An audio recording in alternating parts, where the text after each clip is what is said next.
Chavalas. Chavalas, I'm not sure. The girls. An interesting, not outstanding motion picture. Vicky Luengo. Vicky Luengo, I've seen her in The Substitute, noted on recently as a coincidence. I think it's a couple of weeks ago or so.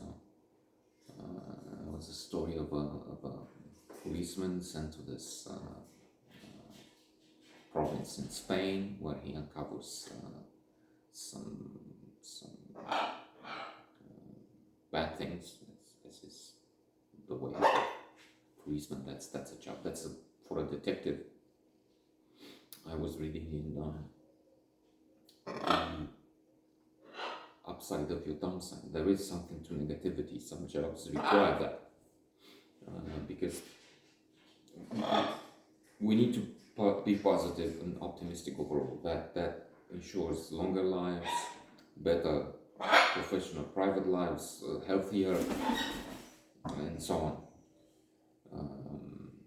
But in some domains, one needs to be negative.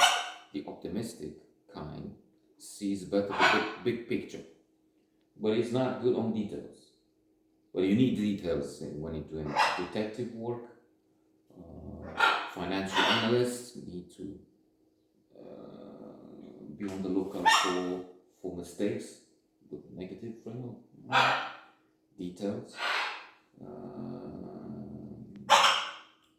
Traffic controllers, and there'll be some lawyers. So there is that. And Vicky Luengo was the doctor and the love interest of policeman. Here, the four friends, she's the most prominent, the main character, Marta, and the friends are Desi, Bea, and Soraya. So Marta wanted to make it, to say, okay, I went to Barcelona, I escaped this small town where the four friends would come from, and it's a story of success. Alas, she has to come back, and she's not particularly happy to admit to what could be called failure.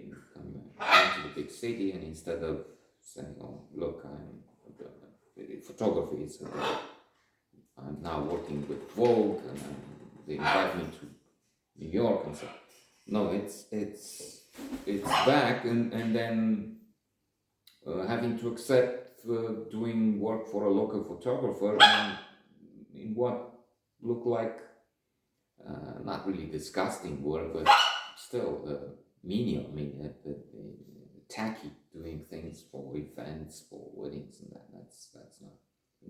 She presumably wanted artistic something at the high end, right? Not, I mean, with the creme de la creme, not with the hoi polloi. Doing the groundwork, or so to say. But then there's the idea that, okay, one, it's good to be with friends. Speaking of optimism, happiness, the happiest people, research has looked at them to see what is the secret, what makes people happy. And it's not really money. They've seen that by looking at, for instance, lottery winners, those who took the winning ticket, and came into more than $1 million to see what, I mean, not $50 million, what that does to you. And indeed, for a few months, there's a boost in happiness levels, but then we come back to our base level of happiness. So the happiest have strong connections with family and friends. And then, speaking of activity, speaking of working in something, in each job, I guess I don't know about astronauts, that's one of the very few of them. I don't know if they have these three groups, but generally speaking, there are three groups. I'm trying also also to see if he does destroy something over there, which he sometimes tries to. Um, there will be three groups of people. One, they're in for the money. Second, they are interested in promotions, things like that. But the third one is the most interesting. They're in because they enjoy it. They have a calling. In other words, she can be in this small town with her friends and that would add to happiness. And then if she finds something she likes doing, it's better. In a hospital, doctors who were in for the money were less happy than janitors cleaning the floors and all that, who enjoyed it, who came in with joy, felt that what they do is important, has meaning. We need to live in a clean space. And then they interacted with co-workers, with patients in the hospital. Hello, how are you? And in fact, there's a fellow from Nepal who just came in to downtown, this club, who is, good morning, sir, who is, he's new, well, let's see how that evolves. But so far, it's a pleasure to encounter, as opposed to the others who didn't say anything. And you could run into one of those for months on end. And I asked them, there was a problem with the shower. All the soap they placed in this recipient would go just down the sink, down on the floor. And again, for months, in fact, when I started before the pandemic, it was still the same problem. So for years, they just don't care. They throw soap down the liquid soap down the drain with truckload for it. And then this fellow from Nepal comes and I say, look, just don't put in. I mean, if the recipient is broken, nobody's fixing it. Just don't put any more because it's all going down. There's no point. Waste the environment. Oh, wait, sir. And he's going and finds they have that down there in the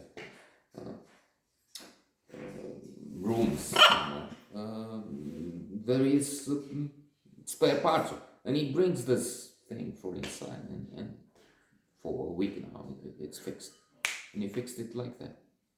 So it's how you see the job, if you can do anything, and if it's not of interest, if you're only interested in financial gain, that money brings some boost to the morale, but it's short-lived and not so intense, if you will. There's more to that, but we have to finish the note.